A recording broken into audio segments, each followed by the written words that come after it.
Halo semuanya, Assalamualaikum warahmatullahi wabarakatuh. Perkenalkan, nama saya Gani Prasetyo dari program studi Teknik Kimia dari Universitas Riau angkatan 2020. Nah, pada video kali ini saya ingin membuat suatu video tutorial bagaimana sih caranya menggambar struktur Lewis dan struktur 3 dimensi dari suatu senyawa yang mempunyai ikatan kovalen. Ikatan kovalen sendiri merupakan suatu ikatan di mana dua buah unsur menggunakan elektron secara bersamaan untuk mencapai kaidah oktet atau kaidah duplet. Nah, pada penjelasan kali ini saya akan menggunakan metode langsung ke contoh soalnya, jadi lebih tidak simple. Nanti cara-caranya juga saya akan jelaskan di sana, bagaimana ini kok bisa begini, ini kok bisa begini, akan saya jelaskan pada contoh soal langsung. Dan alat-alat yang kita gunakan, bukan alat, siapa ya? Tools, bukan. Tabel yang kita gunakan ada dua. Yang pertama itu adalah tabel keelektronegatifan dan yang kedua adalah tabel VSEPR. Nah, sebentar, saya nggak tahu nih nama aslinya apa, cuman saya bilang ini tabel keelektronegatifan karena tabel ini menunjukkan berapa besarnya suatu keelektronegatifan yang dimiliki oleh sebuah unsur di dalam tabel periodik. Nah, sedangkan tabel VSEPR merupakan tabel yang mengklasifikasikan unsur-unsur tersebut termasuk ke dalam struktur 3D yang mana, apakah yang tetrahedral atau yang lainnya, dalam notasi VSEPR tentunya. Untuk memahaminya secara lebih lanjut, langsung saja kita lihat ke videonya.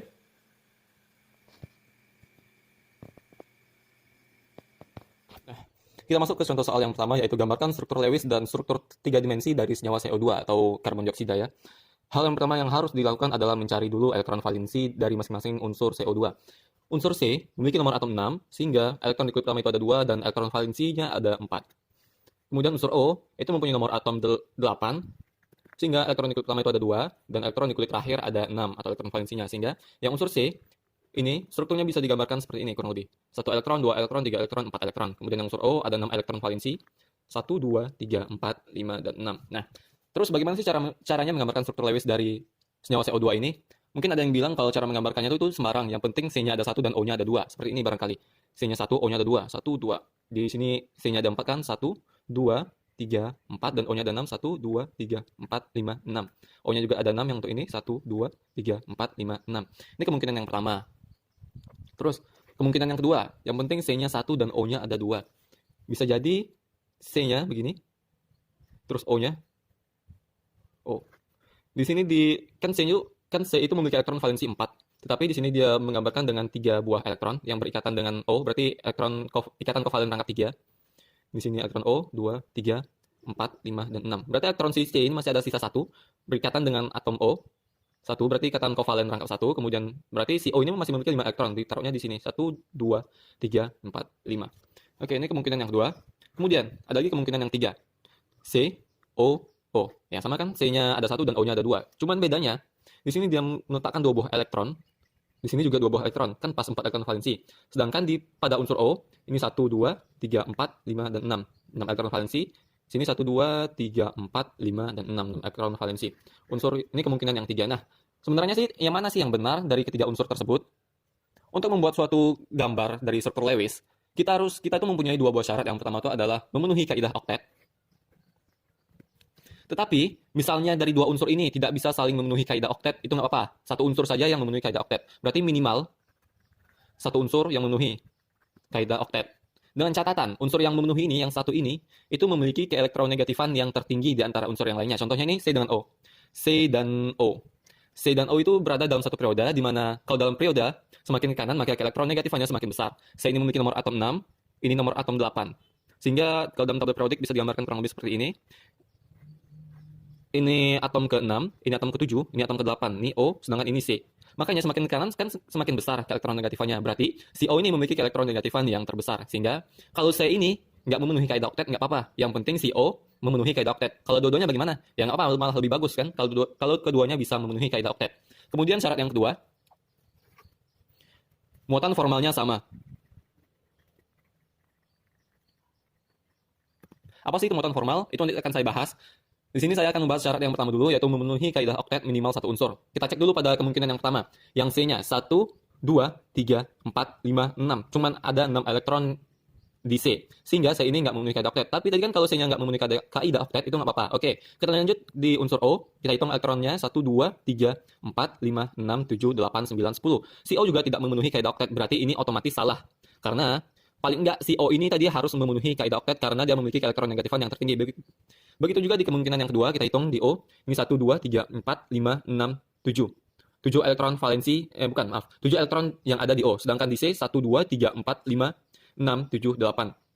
Si C sudah oktet, tapi si O 1, 2, 3, 4, 5, 6, 7, 8, 9. Nah, si O ini tidak oktet. Yang ini 7 elektron, sedangkan ini 9 elektron. Tadi syaratnya kan minimal O itu harus oktet. Kalau misalnya O itu nggak oktet, itu nggak bisa. Berarti unsurnya salah juga. Berarti yang ini tidak bisa digambarkan sebagai struktur Lewis dari CO2. Kemudian kemungkinan yang ketiga, kita hitung dari O dulu. O itu memiliki elektron 1, 2, 3, 4, 5, 6, 7, 8. Oktet, sudah memenuhi oktet. Berarti, oke, kita lanjut ke C-nya lagi. 1, 2, 3, 4, 5, 6, 7, 8. C pun sudah oktet, berarti ini C-nya memenuhi kaidah oktet. Kemudian O yang terakhir, 1, 2, 3, 4, 5, 6, 7, 8. O pun sudah oktet, berarti ini memiliki kemungkinan untuk dijadikan struktur Lewis dari senyawa CO2. Ini baru syarat yang pertama. Oke, syarat yang kedua. Muatan formalnya sama. Apa sih itu muatan formal? Nah, dari soal tadi kan meminta gambarkan struktur 3D dari senyawa CO2. CO2 ini kan netral, nggak ada muatannya. Berarti muatan formalnya itu 0. Nah, muatan formal sama itu apa maksudnya? Kalau misalnya di sini muatannya itu 0, maka muatan di strukturnya juga harus 0. Bagaimana cara menghitung muatan di struktur? Kalau di soal kan ada tulis misalnya di sini ditulis min 2, itu muatannya min 2. Terus kalau yang di sini bagaimana cara menghitungnya? Begini. Rumus muatan formal itu sama dengan elektron valensi dari setiap unsur dikurangi dengan jumlah elektron bebas dikurangi dengan setengah dikali jumlah elektron ikatan. Oke, kita menghitung muatan formal pada unsur C terlebih dahulu. Muatan formal unsur C sama dengan elektron valensi unsur C kan tadi 4 dikurang elektron bebas dari unsur C. Nih, semua elektron yang ada di unsur C berikatan, berarti unsur C tidak memiliki elektron bebas. Berarti ini dikurangi dengan 0, kemudian dikurangi dengan setengah dikali elektron ikatan pada unsur C. Ada berapa elektron ikatan pada unsur C? Kita hitung 1, 2, 3, 4, 5, 6, 7, 8. Berarti elektron ikatan pada unsur C ada 8, sehingga ini setengah dikalikan dengan 8. Sama dengan 4 dikurang 4, sama dengan 0. Oke, itu yang untuk muatan formal unsur C. Kemudian muatan formal unsur O. O ini kan ada 2 nih. Sebenarnya tuh kita harus mencari satu-satu, tapi karena di sini O-nya itu identik, bentuknya sama, itu di sini juga memiliki dua ikatan rangkap 2, di sini juga ikatan rangkap 2 dan jumlah elektronnya sama-sama 8, sama-sama oktet, di sini oktet, O yang di sini juga oktet. Makanya kita bisa menuliskannya sekaligus seperti ini dikalikan dengan 2. 2 dikali muatan formal O karena identik ya. Tapi kalau nggak identik kayak gini, yang satu satunya rangkap 3, yang satu O yang sebelah kiri itu rangkap 1, itu nggak bisa dikalikan seperti ini. Jadi itu harus satu-satu mencarinya. Oke, kita kembali lagi di sini karena ini identik, makanya bisa dikalikan 2. Terus elektron valensi dari atom O atau unsur O itu 6 dikurangi elektron bebas dari unsur O, salah satu aja yang dihitung. 1, 2, 3, 4, 5, 6. Ini nggak masuk hitungan ya. Karena ini sudah berikatan dengan elektron yang ada di unsur C.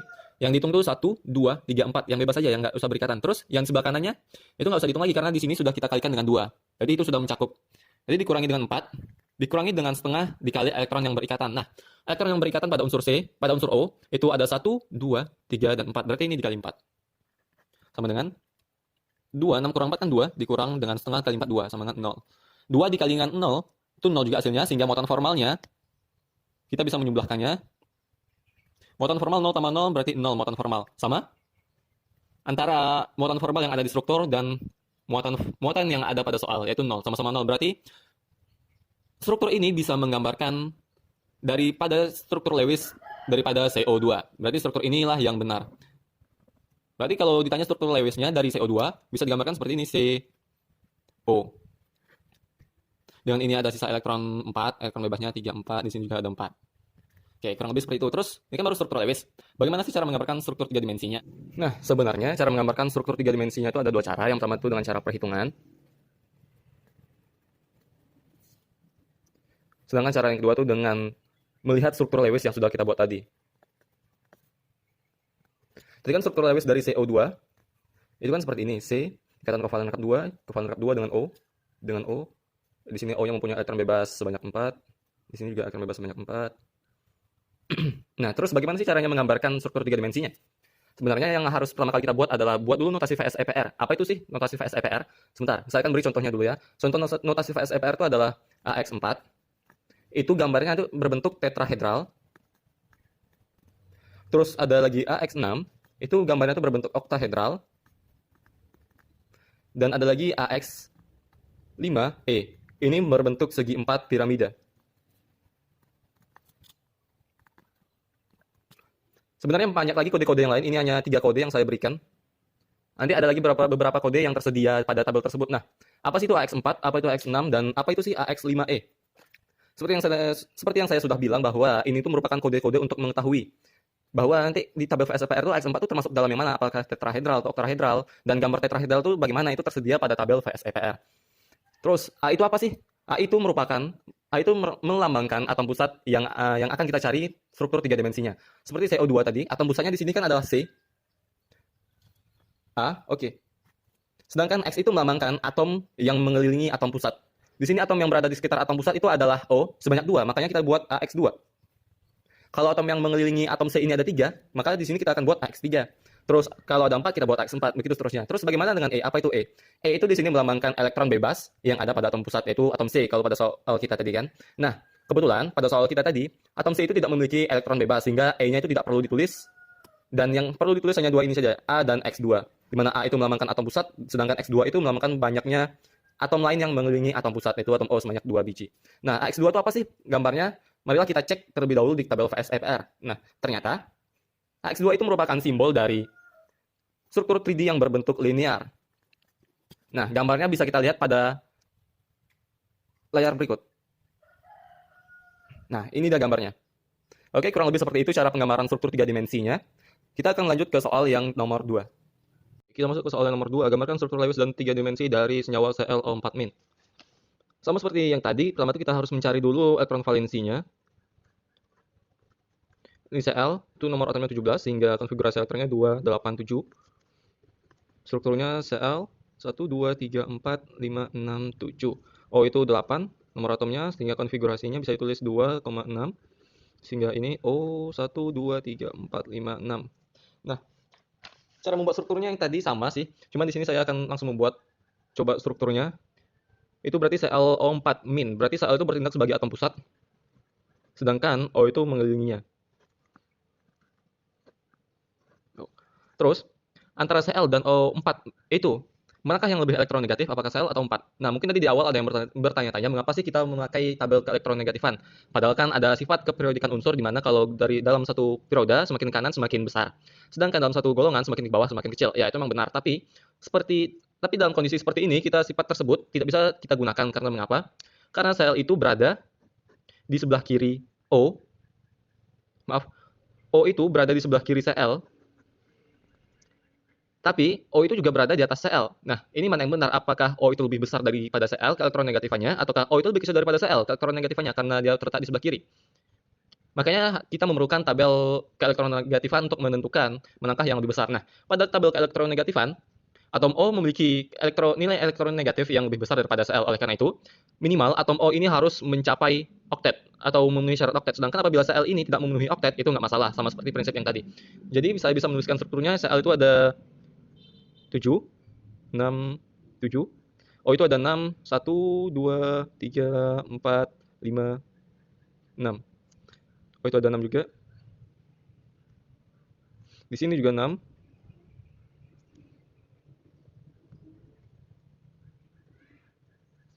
Di sini juga 6. Ini 1, 2, 3, 4, 5, 6.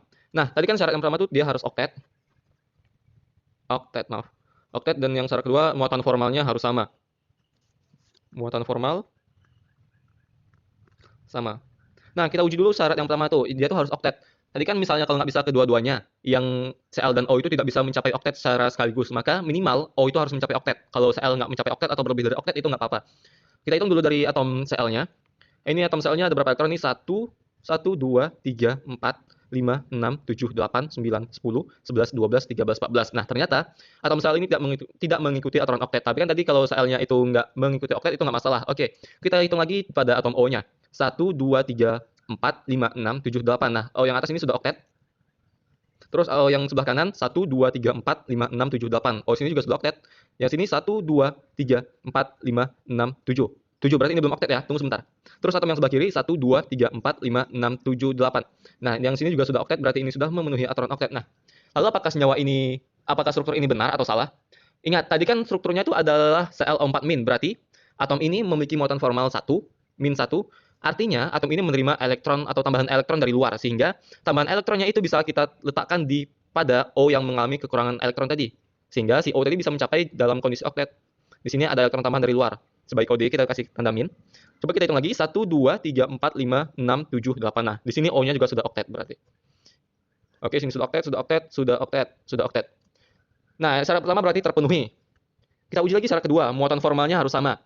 Nah, tadi kan muatan formal pada soal itu adalah min 1 karena di sini ada kode min, berarti muatan formalnya min 1. Terus berapakah muatan formal pada struktur ini? Oke, tadi rumus muatan formal itu adalah elektron valensi dikurangi elektron bebas pada atom pusat, jumlah elektron bebas pada atom pusat, dikurangi dengan jumlah elektron, setengah jumlah elektron ikatan pada atom pusat. Maaf, saya ulangi. Rumusnya adalah, kan muatan formal itu harus dicari setiap unsur ya. Jadi rumusnya itu adalah elektron valensi dikurangi dengan jumlah elektron bebas. Ini semuanya elektron bebas pada O. Misalnya kita ingin mencari muatan formal pada O, maka kita kurangi dengan muatan elektron bebas pada O. Apabila kita ingin mencari pada Cl, kita harus menguranginya dengan elektron bebas yang ada pada Cl. Begitu juga seterusnya. Nah, sekarang untuk muatan formal Cl dulu. Muatan formal Cl. Elektron valensi dari Cl adalah 7, dikurangi elektron bebas yang ada pada Cl ada berapa? Nah, kita dapat melihat bahwa di sini Cl itu semua elektronnya berikatan ya, berarti nggak ada yang bebas. Berarti di sini kita kurangi dengan 0, dikurangi dengan setengah dikali jumlah elektron ikatan. Jumlah elektron ikatan pada Cl ada berapa ini? 1, 2, 3, 4, 5, 6, 7, 8, 9, 10, 11, 12. 1, 2, 3, 4, 5, 6, 7, 8, 9, 10, 11, 12, 13, 14. Ada 14 ternyata. Ini dikalikan dengan 14. Berarti ini 7 dikurang 7 sama dengan 0. Kita lanjut lagi ya, maaf tadi ada terputus karena internal saya penuh. Tadi kita sudah mencari muatan formal dari Cl, yaitu 0, kita sudah mendapatkannya. Selanjutnya kita akan mencari muatan formal dari atom O. Nah, seperti yang saya bilang tadi, kalau muatannya identik, itu bisa kita kalikan aja langsung nanti. Oleh karena itu, kita harus mencari dulu ada nggak yang identik di sini. Ini sepertinya identik dengan yang ini, sama-sama ikatan rangkap 2, ikatan kovalen rangkap 2, sama-sama oktet, dan ini juga identik sama-sama ikatan kovalen rangkap 2 dan sama-sama oktet. Nah, berarti ini bisa kita kalikan 3. 3 dikali muatan formal O1, karena dia identik ya, ini O1, ini O1, dan ini kita anggap dengan O2. Rumusnya kan elektron valensi dari O itu ada 6, dikurangi elektron bebasnya ada 1, 2, 3, 4, ada 4. Berarti kita kurangi dengan 4, kita kurangi dengan setengah jumlah 1/2 elektron ikatan daripada O. Yang berikatan di sini ada 1, 2, 3, 4 dikalikan dengan 4. Berarti ini 2, 6 kurang 4 kan 2, dikurangi dengan 2, juga 0. 3 dikali 0, 0. Selanjutnya, muatan formal pada atom O yang kedua. Atom O yang ini. Tadi kan elektron valensinya sama 6, terus elektron bebasnya kita hitung 1, 2, 3, 4, 5, 6. Nah, elektron yang dari luar tadi juga kita hitung ya, karena ia juga dipakai oleh O ini, makanya kita hitung sebagai elektron bebas. Dikurangi oleh 6, dikurangi setengah dari jumlah elektron ikatan. Elektron ikatan 1, 2, dikurangi 2, dikalikan dengan 2. Berarti 6 kurang 0, 6 kurang 6 itu hasilnya 0, dikurang setengah kali 2 hasilnya 1. Berarti dikurangi 1, hasilnya min 1. Terus ikan muatan formal dari keseluruhan kita tambahkan 0 sama 0, 0 sama min 1 jadinya min 1. Nah, ini adalah muatan formal pada strukturnya. Kita bandingkan sekarang dengan pada soal. Muatan formal pada soal itu 1, min 1, dan muatan formal pada struktur juga min 1. Berarti kedua syarat itu sudah terpenuhi. Dengan kata lain, struktur Lewis ini berarti sudah benar. Tapi tunggu sebentar. Struktur Lewis ini juga bisa mengalami resonansi. Apa itu resonansi? Suatu struktur Lewis yang mengalami resonansi secara sederhana berarti struktur Lewisnya tidak hanya ini. Mungkin ada 2 atau 3 atau 4 struktur Lewis yang lain lagi yang juga melambangkan dari ClO4- ini. Bagaimana cara mencari struktur Lewisnya? Mari kita lihat ini. Apabila dia beresonansi, bisa kita lambangkan dengan panah bolak-balik, yang artinya setimbang. Maka sama seperti tadi, ClO ada 4, terus ini 2, 2, 2, 2. Nah, tadi kan yang awalnya elektron ini dari sini, kita arahkan ke sini. Jadi itu menjadi ikatannya. Jadi, pada atom Cl dan O yang di sini ikatannya menjadi ikatan rangkap 2. Ini normal ya, masih biasa. Ini juga normal. Nah, mengapa yang di sini, kenapa yang tidak yang di tempat lain? Karena yang hanya berbeda sendiri tadi itu yang di sebelah sini, makanya yang di sini itu yang mengalami resonansi. Sedangkan yang di tempat lain itu tidak mengalami, bukan tidak mengalami resonansi juga. Cuman mereka itu tidak apa ya? Pokoknya kalau dia beresonansi, atom yang dari luar tadi akan masuk menjadi elektron yang dari luar tadi akan masuk menjadi elektron utama. Sedangkan yang pada ikatan atas itu menjadi ikatan rangkap 1 karena elektron yang awalnya di sini, ikatan yang di sini itu akan berpindah ke atas menjadi muatan dari luar, elektron dari luar. Sehingga ini min mendapat elektron dari luar, kita kodikan dengan min. Terus ini di sini juga berarti sudah oktet ya. 7, 8. Berarti sini yang awalnya 6, yang awalnya 7 cuman 1, 2, 1. Ini kan ada elektron yang normal. 2, 3, 4, 5, 6, 7, 8. Oke, nah kalau gitu kan baru dia sudah menjadi oktet. Oke, selanjutnya ada lagi unsur resonansinya, struktur resonansinya yang lain. Begini strukturnya. Sama seperti tadi, Cl dikelilingi oleh O atas, O yang di bawah. Terus unsur mana lagi yang akan mengalami resonansi? Ya berarti antara unsur kanan dan unsur kiri yang mengalami perubahan strukturnya. Berarti kalau di unsur kiri, kan tadi awalnya ada 2 rangkap nih, ikatan rangkap 2. Ikatan rangkap 2 ini akan berubah menjadi muatan formal dari luar. Jadi, ini hanya ada satu ikatan rangkap di antara C dengan O. 3, 1, 2, 3, 4, 5, dan 6. Dan ini kan masih 7, belum oktet. Ini kan sudah berpindah ke sini, makanya di sini ada itu elektron dari luar. Sedangkan elektron dari luar yang di sini tadi akan berpindah menuju ke dalam. Jadi sehingga yang di atas itu menjadi ikatan rangkap 2 lagi. Nah, yang ini juga masih ikatan rangkap 2, ini Cl ya. Maaf kalau kurang jelas. Terus yang sini juga masih ikatan rangkap 2. Nah, selain itu juga ada lagi struktur resonansinya. Ini panah bolak-balik. Oke, ini kan Cl. O, O.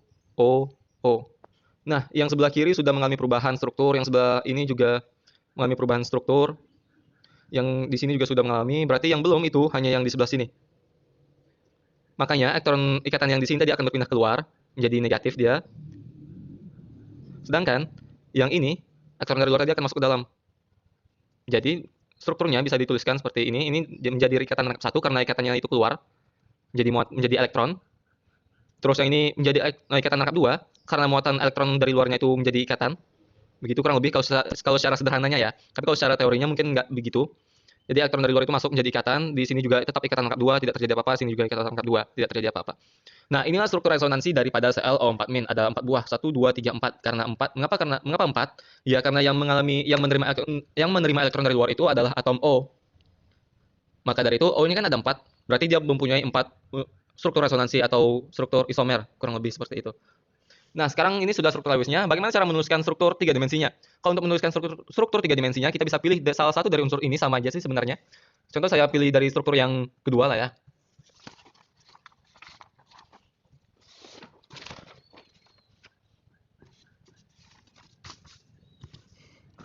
Itu struktur yang kedua, Cl, O, ini rangkap 1 ya. Ini rangkap 2, ini rangkap 2, ini rangkap 2, O-nya ada lagi, terus ini ada muatan elektron negatif dari luar. Nah, bagaimana cara menuliskan strukturnya? Ya sama saja seperti tadi, A itu melambangkan atom pusat, yaitu Cl, sedangkan X itu melambangkan banyaknya atom yang berada di sekeliling atom pusat. Ada berapa nih? Ada 4 ya, berarti AX4. E itu merupakan lambang dari elektron bebas yang dimiliki oleh atom pusat. Sedangkan pada Cl ini, dia tuh tidak memiliki atom elektron bebas lagi. Semua elektronnya sudah berikatan. Ini 1, 2, 3, 4, 5, 6, 7. Berarti ke-7 elektron valensi tadi sudah berikatan semua. Ini sudah berikatan dengan O, ini juga sudah berikatan rangkap 2 dengan O, ini juga sudah berikatan. Nah, makanya di sini tidak kita tulis dengan E lagi. Kemudian ini ada contoh misalnya ya. Misalnya ini struktur Lewisnya begini. Ini ada Cl, terus ini berikatan rangkap 2 dengan O, berikatan rangkap 2. Maka ini struktur 3D-nya, notasinya atau kodenya dalam tabel VSEPR kita bisa tuliskan begini. AX, A itu melambangkan atom pusat, X itu melambangkan banyaknya atom yang ada di sekeliling sel. Ini ada 3, 1, 2, 3, dan E itu melambangkan banyaknya elektron bebas yang ada pada atom pusat. Nah, sel ini kan memiliki 1 elektron bebas nih. Makanya di sini saya buat 1. Kalau misalnya di sini ada 2, misalnya padahal ini nggak ada ya. Kalau sini 2, ini hilang ikatan 1 rangkapnya. Ini cuma misalnya, kalau sini ada elektron bebas 2 biji, berarti di sini ditulis E2. Kalau misalnya elektron bebasnya ada 3, ditulis E3, dan begitu juga seterusnya. Tapi kan tadi di sini nggak ada E. Nah, maka kita lihatlah di tabel VSEPR tadi. HX4 itu bentuknya seperti apa? Ternyata di tabel VSEPR, HX4 itu melambangkan bentuk tetrahedral. Tetrahedral. Nah, bentuknya seperti foto yang satu ini. Nah, kurang lebih seperti itulah bentuknya, bentuk struktur tiga dimensinya. Ya, itu tadi kita sudah membahas mulai dari struktur Lewis dan struktur tiga dimensi, baik unsur yang tidak bermuatan dan tidak bermuatan. Apabila ada kesalahan teori atau kesalahan materi, saya mohon maaf yang sebesar-besarnya. Dan kalian bisa juga mengkritiknya atau memperbaiki teori tadi melalui kolom komentar yang tersedia di bawah. Dan apabila ada pertanyaan, boleh juga dicantumkan di kolom komentar. Insya Allah nanti saya balas kalau saya bisa jawabnya ya. Kalau nggak bisa ya, ya saya jawab. Oke, sekian dari saya akhiri dengan wassalamualaikum warahmatullahi wabarakatuh. Terima kasih.